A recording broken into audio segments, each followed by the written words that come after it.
नमस्कार, knocking-news.com में आपका स्वागत है। मैं हूं गिरिजेश वशिष्ठ। आज हम बात करेंगे भारत की अंदर हम मिडिल क्लास लोगों की हालत की।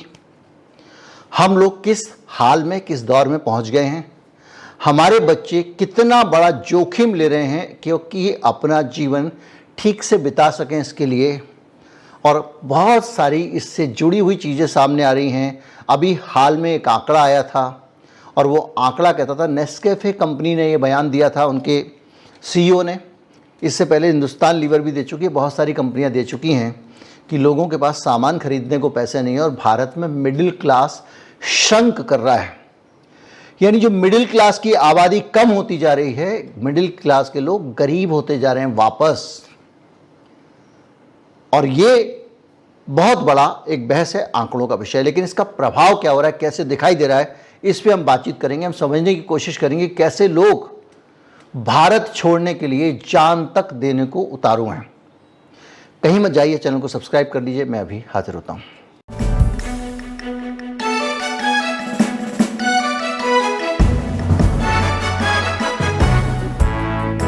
हर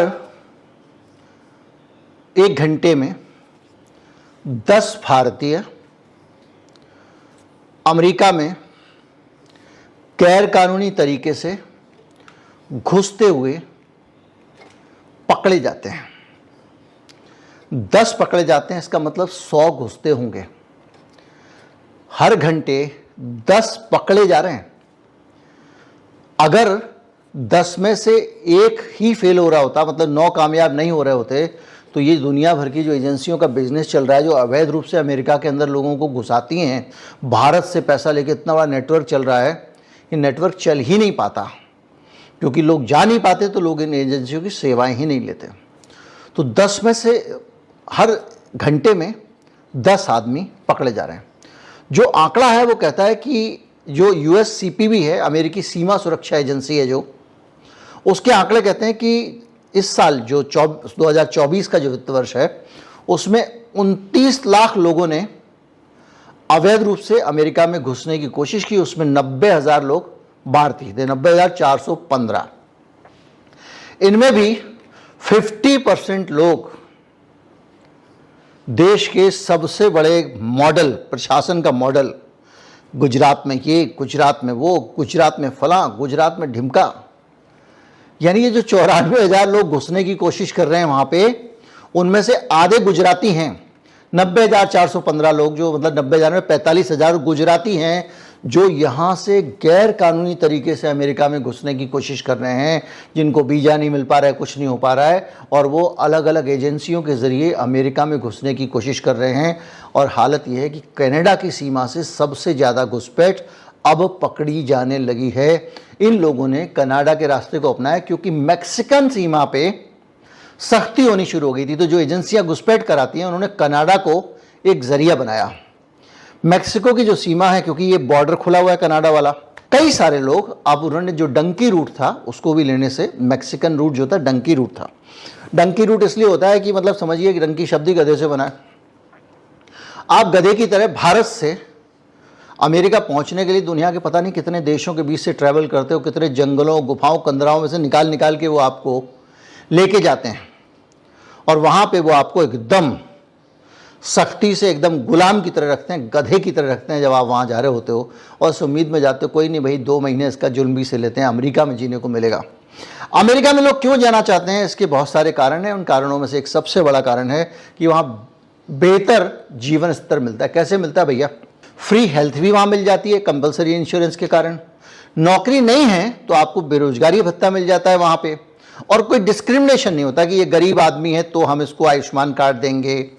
हर चीज़ में गरीबी की रेखा की कंडीशन लगा दो, और गरीबी की रेखा समझ लीजिए कि वो सबसे बड़ी लक्ष्मण रेखा है, क्योंकि उसमें इतनी सारी शर्तें हैं कि कोई ना कोई शर्त ऐसी है जो आप पूरी नहीं कर पाओगे, आप गरीबी रेखा में आओगे नहीं।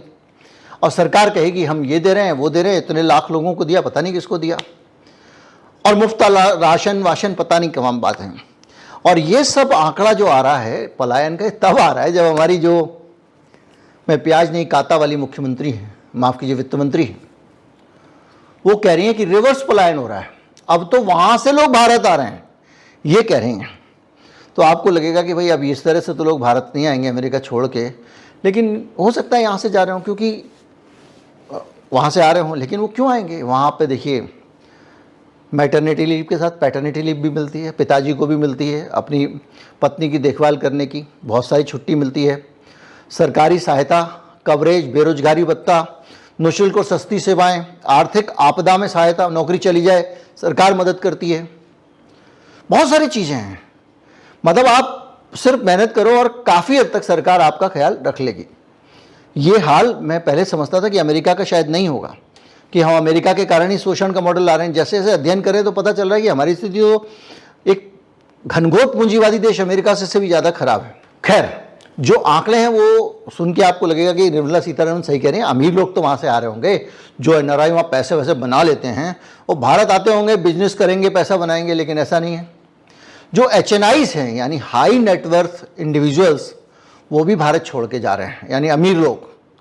ये जो कस्टम बॉर्डर वाला डाटा है, ये तो वो डाटा है जो अवैध रूप से घुस रहे थे और पकड़ लिए गए, और पकड़े ऑब्वियसली मैं ये विचार लेके चल रहा हूँ कि 10 में से एक ही पकड़ा गया होगा, हो सकता है उससे ज़्यादा लोग घुस पाते हो। तो इतने लोगों ने भारत से जाने का इरादा किया ना, लेकिन ये सब गैर कानूनी वाले थे। अब कानूनी वालों पे आ जाओ, तो कानूनी में भी जो अमीर लोग हैं, हाई नेटवर्थ इंडिविजुअल, ये क्या होते हैं? 10 यानी 1 मिलियन यानी 10 लाख डॉलर जिन लोगों के पास में हैं वो एचएनआईज हैं। यानी भारत में सीधे सीधा 8 करोड़ की जो आसामी है, 8.5 करोड़ की मान लो, 84 रुपये का डॉलर हो गया है, उस आदमी को हम एचएनआई मानते हैं। क्यों? क्योंकि जिस आदमी के पास 8 करोड़ की प्रॉपर्टी होती है वो अपना कुछ पैसा इन्वेस्ट करता है, यहाँ लगाएगा वहाँ लगाएगा, तो वो विकास में योगदान देता है। ऐसा पूंजीवाद मानता है कि अगर आपने अपने पैसे किसी कंपनी के शेयर खरीद लिए तो उस कंपनी को आपसे पैसा मिला व्यापार करने के लिए, उससे वो व्यापार कर रही है तो इससे विकास होता है। 6500 एचएनआई ने 2023 के साल में भारत छोड़ दिया। 2022 में 7500 एचएनआई ने देश छोड़ा था, और ये भारतीय एचएनआईज का सबसे बड़ा पलायन था। मैं बीच में खुद ही बोल दे रहा हूं, कोई बीच में कमेंट करेगा तो जीतेगा तो मोदी ही, ठीक है, खुश। और ये भी बोल दे रहा हूं कि मैं कुछ नहीं उखाड़ पाऊंगा ये बता के। बार वो पूछते क्या उखाड़ लिया। खैर, ये एक बीच में ब्रेक लेना जरूरी होता है ताकि आप आंकड़ों के बोझ से परेशान ना हो जाएं। खैर, इसकी बहुत सारी वजह हैं। भारत का टैक्सेशन सिस्टम और वहाँ का टैक्सेशन सिस्टम में बहुत अंतर है। भारत में करप्शन बहुत ज़्यादा है और भारत में विकास होता ही करप्शन के लिए है। इस वजह से जो टैक्स पेयर है उसके ऊपर बोझ बढ़ता चला जा रहा है, क्योंकि सरकार नए नए सपने देख रही है। अब गडकरी जी ने इतने एक्सप्रेसवे हाईवे बना दिए, बनाओगे नहीं तो ठेकेदार को काम नहीं मिलेगा, ठेकेदार को काम नहीं मिलेगा तो आपका ख्याल नहीं रखेगा, आपकी इज्जत नहीं करेगा। इज्जत ही कह सकते हैं, इससे ज़्यादा कहने पे तो हम फंस जाएंगे। तो आपने इतने हाईवे बना दिए कि पूरा देश का जितना टोल इकट्ठा हो रहा है ना, उतना पैसा ब्याज में जा रहा है। तमाम सारा विदेशी कर्जा ले लिया, तमाम सारी कर्जा ले लेके वंदे भारत आपने ट्रेनें बना दी हैं जो आधी चल रही हैं, आधी खाली खाली चल रही हैं, कोई इसमें बैठते ही नहीं। इतना महंगे ट्रेन में कौन बैठ पाएगा? हिंदुस्तान के लोगों का, हमारी अपनी जो आर्थिक हैसियत है वो भी तो देखिए। 70% भारत ट्रेन में मुश्किल से सफ़र कर पाता था, उसको बहुत महंगा कर दिया। तो ये सब जो परिस्थितियां आ रही हैं, इन परिस्थितियों के कारण ये लोग कह रहे हैं भैया एक तो टैक्स मोटा, सुविधाएं कुछ नहीं, एजुकेशन अच्छी नहीं, हेल्थ अच्छी नहीं। हेल्थ का हाल ये है, बड़े बड़े कॉरपोरेट हॉस्पिटल्स को लूट के लिए छोड़ दिया गया। जो 8 करोड़ की आसामी है वो किसी बड़े कॉरपोरेट हॉस्पिटल में जाएगा तो वो देखता है यार कि मैं तो टीका लगवाने आया था या फोड़े का ऑपरेशन कराने आया था, इसने तो मुझे 1 लाख रुपये का बिल पकड़ा दिया। आदमी के हाथ पाँव में चोट वोट लग जाए तो 1-1.5 लाख से ही काटते हैं सीधा। दुनिया भर का पता नहीं क्या क्या उनका प्रोटोकॉल बना हुआ, नहीं हाथ तो धोना ही पड़ेगा, इस वाले साबुन से धोना ही पड़ेगा। तो इस वाले साबुन से डॉक्टर ने हाथ धोया तो ये तो 1700 रुपये का है। इस तरह से तो ये जो देख रहा है आदमी हर तरह से, वो सारी चीज़ें वो कहता है कि भैया इससे तो बाहर ही चलो। इसके अलावा जो है ना, व्यापार के लिए अवसर जो है यूरोपियन देशों में, दूसरी देशों में बेहतर मिल जाते हैं यहाँ के मुकाबले। क्योंकि यहाँ दुकान खोलोगे नहीं, पहले कार्यकर्ता आके खड़ा हो जाएगा पार्टी का, कोई थानेदार आके खड़ा हो जाएगा, कोई इंस्पेक्टर आके खड़ा हो जाएगा, 4 सवाल पूछेगा, 10 कागज मांगेगा। काम करना मुश्किल। और आपने देख ही लिया भारत में कि जो व्यापार है उसमें समानता अवसर नहीं है। हम देख रहे हैं कुछ कॉरपोरेट को बढ़ावा मिले जा रहा है और उसी वजह से हिंदुस्तान की जो आर्थिक दशा हम डिस्कस करेंगे आगे, उसमें बहुत ज़्यादा गरीब आदमी की मार पड़ती जा रही है। हालत यह है कि भारत में गरीब लोग गरीब होते जा रहे हैं, अमीर लोग अमीर होते जा रहे हैं और जो मिडिल क्लास है वो छोटा होता जा रहा है। जो मनमोहन सिंह के दौर में एक मिडिल क्लास का साइज बढ़ रहा था वो श्रंक कर रहा है और इस वजह से लोग Dubai, Singapore, Australia, UK, USA वगैरह में जाना पसंद कर रहे हैं। और उसकी वजह सबसे बड़ी ये है कि भारत में लोगों के पास अब आमदनी नहीं रही है। जिनके पास पैसा है उनके पास और पैसा आ रहा है, लेकिन वो इन वजहों से परेशान है। जिस तरह से HNI को बताया तो ये लोग विदेशों में ही नागरिकता ले रहे हैं। दुबई चले जाओ, वही टैक्स कम लगेगा। ऑस्ट्रेलिया चले जाओ, वहाँ पर चैन से रहेंगे, ज़्यादा ज़मीन, कम दाम, बच्चों को एजुकेशन मिलती है, फ्री एजुकेशन है, कहीं पे कुछ है, कहीं पे कुछ है। यहाँ क्या है? और जब वो देखते हैं कि इतनी रिस्पेक्ट मिल रही है सिटीजन को, नागरिक को, उसका अलग ही महत्व होता है। यहाँ तो एक पार्टी का दुरंगा तिरंगा झंडा लगा के कोई आदमी निकल जाएगा स्कॉर्पियो में, कलफ के कपड़े पहन के, तो आपको गाड़ी साइड ही कर लेने में भलाई है आपकी। खैर, तो अब ये हो रहा है कि नेस्ले के जो चेयरमैन हैं सुरेंद्र नारायण, उनका पिछले दिनों एक बयान आया, उससे हम भारत की पूरी आर्थिक स्थिति को समझ सकते हैं। उन्होंने कहा कि जो मिडिल क्लास है उसकी इनकम भी ठहर गई है और उसके कंजम्पशन में भी ठहराव आ गया है। यानी जो मिडिल क्लास है अब उसका जो खर्चा था वो उसका फिक्स हो गया है। महंगाई हो जाए तो वो कम चीज़ें खरीद लेता है। और ये कौन कह रहा है? नेस्ले इंडिया वाला। नेस्ले इंडिया का मतलब जानते हैं आप? ऐसे प्रोडक्ट हैं उसके जो बहुत गरीब गुरबे के लिए नहीं बनाता, वो गांव के लिए नहीं बनाता है। नेस्ले के प्रोडक्ट मिडिल क्लास के लिए, ठीक ठाक मिडिल क्लास के लिए बनते हैं। और वो कह रहा है कि उसका जो क्लाइंट है वो ठहर गया है। वो कह रहे हैं कि मध्यम वर्ग श्रंक कर रहा है और FMCG कंपनियां जो हैं उनके लिए लगातार ये सिकुड़ता जा रहा है और शहरों में बिक्री धीमी हो रही है। ये कंपनियां आप कल्पना नहीं कर सकते थे। किसी ज़माने में एक कॉफ़ी की बॉटल जो है वो आपको बॉटल ही खरीदनी पड़ती थी। आज 50 पैसे वाला, 1 रुपये वाला पाउच भी गांव के बाज़ार में उतार दिया है। 1 रुपये का भुजिया और नमकीन का पैकेट उतर चुका है। अब दूध के पैकेट, सारे नियमों को ताक पे रखते हुए भारत में दूध का जो कुछ ऐसे प्रोडक्ट हैं जिनका आपको पैकिंग करनी पड़ेगी तो स्टैंडर्ड में ही करनी पड़ेगी। 250 ग्राम, 100 ग्राम, 272 ग्राम चाय की पत्ती आप नहीं पैक कर सकते, 272 ग्राम चीनी आप नहीं पैक कर सकते, दूध भी नहीं कर सकते। लेकिन दूध के भी 10 रुपये, 5 रुपये वाले पैकेट बनाने पड़ रहे हैं कंपनियों को, क्योंकि शहरी उपभोक्ताओं के पास पैसे नहीं हैं। और वो ये कह रहे हैं कि GDP जो है उससे बड़ा सवाल है। जो एशियन पेंट का CEO है उसने कहा कि GDP के आंकड़े जो हैं उन पर चिंता होती है, उनकी फिक्र होती है मुझे, और उन पर भरोसा नहीं है। एशियन पेंट का CEO कह रहा है कि लोगों के पास, आप कह रहे हो GDP बढ़ रही है, देश का उत्पादन बढ़ रहा है, आदमी यहाँ पेंटिंग नहीं करा पा रहा है, मेरा माल नहीं बिक रहा भाई। अगर GDP बढ़ी हो, आप 7% की रेट से बोल रहे हो GDP बढ़ रही है, तो पेंट की बिक्री भी तो बढ़नी चाहिए। उनका कहना है कि दोनों क्षेत्रों में, ग्रामीण और शहरी, उपभोक्ता की वृद्धि की दर में सुस्ती है। ऑटो डीलरों का मैंने पूरा वीडियो बनाया था। कुछ नहीं है जी, झूठ है जी, कुछ भी बोलते रहते, ये सब लिखा लोगों ने आके। आज भी डिस्काउंट चल रहे हैं। और दिवाली, मैंने कहा था फेस्टिव सीजन का प्रेशर है, फेस्टिव सीजन आके जा चुका है, करीब करीब चला गया है। 68,000 करोड़ रुपए का इन्वेंट्री इस वक्त ऑटो डीलरों के पास जमा है। 7 लाख गाड़ियां, 3 महीने का स्टॉक। ये इंडियन ऑटोमोबाइल डीलर्स एसोसिएशन का डाटा है। 7 लाख वाहन उनके पास खड़े हुए हैं। जो कमर्शियल व्हीकल हैं उनकी बिक्री 4 से 6% कम हुई है। अब आप इसका दूसरा पहलू देखिए। कमर्शियल व्हीकल की बिक्री कम होने का मतलब यह है कि देश में माल का जो ट्रांसपोर्टेशन है उसके लिए गाड़ियों की संख्या कम पड़ रही है। इसीलिए तो ट्रांसपोर्ट वाला नहीं खरीद रहा, वरना वो खरीदता, उसको काम मिल रहा होता तो खरीद ही लेता ना। यानी भारत में माल की खपत कम हो रही है, इसके कारण ट्रांसपोर्ट व्हीकल्स की खपत भी कम हो रही है। और ये हाल तब गिरावट है 4 से 6% की, जब 10 साल पुराने ट्रक चलन से लगातार बाहर हो रहे हैं। जैसे ही 10 साल होता है किसी ट्रक को, सरकार कहती है जब्त कर लो। एक आदमी ने 40 लाख रुपए का, 50 लाख रुपए का, 1 करोड़ रुपए का, 1.5 करोड़ रुपए का, 2 करोड़ रुपए का कमर्शियल व्हीकल खरीदा हुआ है, वो 10 साल में बेकार हो जाता है। उसके बावजूद आपकी वाहनों की बिक्री पिछले साल के मुकाबले 4.6% कम हो गई है।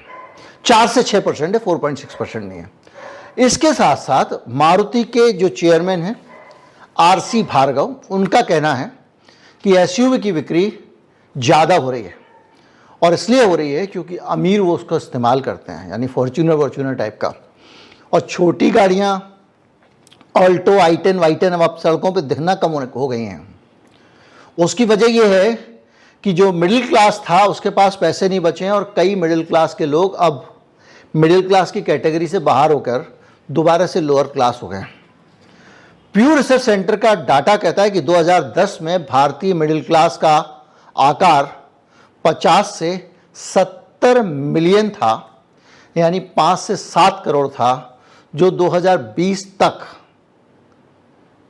आकर 15 से 20 करोड़ हो गया है। 150 से लेके 200 मिलियन हो गया है, यानी 15 से 20 करोड़। यानी ये जो ग्रोथ है ये अब ठहर गई है। भारत और चीन की अगर आप तुलना करें तो 2016 में भारत का मध्य वर्ग 108 मिलियन था, जबकि चीन का मध्य वर्ग 707 मिलियन था। 61% चीनी नागरिक $10 पर डे रोजाना से ज़्यादा कमाते हैं, और भारत के केवल 3% लोग ही $10 से ज़्यादा कमा पाते हैं। $10 कितना हुआ? 80 रुपये, 800 रुपये रोज से ऊपर कमाने वाले लोग भारत में केवल 3% हैं। ये डाटा किसका है? ये डाटा अच्छी तरह से प्यू रिसर्च का है। कर और जीडीपी का जो अनुपात होता है वो 2000 में 14% था, जो बढ़कर अब 23% हो गया है। भारत का अनुपात 15% से 18% के बीच में स्थिर है, यानी चीन लगातार आगे बढ़ रहा है। कई लोग कहते हैं 70 साल में चीन आगे निकल गया, तो अब तो भाई इन 10 सालों में आप रोक लेते हैं, आप थोड़ी रफ्तार ताल से ताल मिला लेते हैं। और भारत में बेरोजगारी का जो हाल है उसका अंदाज़ा लगाएं तो मैं एक चार्ट आपके सामने लगा रहा हूँ। 2008 में बेरोजगारी की दर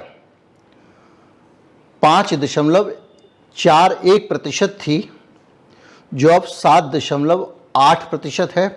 पिछले साल 8% थी, जो 5.5% जो होती थी, मोटा मोटा देख लो, वो 8% तक आ चुकी है। ये 2008 का आंकड़ा है। अगर आप 14 का आंकड़ा देखें तो तब भी 5 बेरोजगारी की दर वो 5.5, सवा 5 से 5.5% के बीच में चलती थी, जो अब 7% के ऊपर, 6% के ऊपर, 8% के ऊपर चल रही है। अब ये बेरोजगारी की दर क्या होती है, इसको समझे बगैर पता नहीं चलेगा कि ये परसेंटेज निकाला कैसे जाता है। पहले बेरोजगारी की परिभाषा समझिए। एक व्यक्ति जिसको कोई काम आता है, पहली चीज़, उसने वो पढ़ाई लिखाई की है या उसने वो दक्षता हासिल की है, पहली कंडीशन।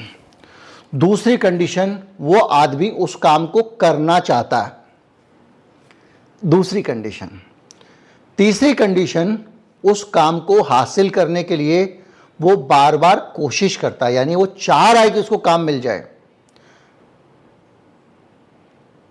ऐसा आदमी और उसको काम ना मिले तो उसको बेरोजगार माना जाएगा। अगर एक आदमी ने सोच लिया कि अब तो मिलना नहीं नौकरी वोकरी भैया, वो बेरोजगार में काउंट नहीं होगा। एक आदमी में अगर वो लियाकत नहीं है जिसकी वो नौकरी मांगने जा रहा है, तो कुल मिला के एक बड़ी संख्या में आपने ऐसे लोगों को जो उम्मीद खो चुके हैं, नाउम्मीद लोगों, उनको तो बेरोजगारों की लिस्ट से पहले हटा दिया परिभाषा में। अब बेरोजगारी दर पे आते हैं। किसी भी देश में कुल वो लोग जिन लोगों के पास रोजगार है, यानी जिनको कुछ काम मिला हुआ है,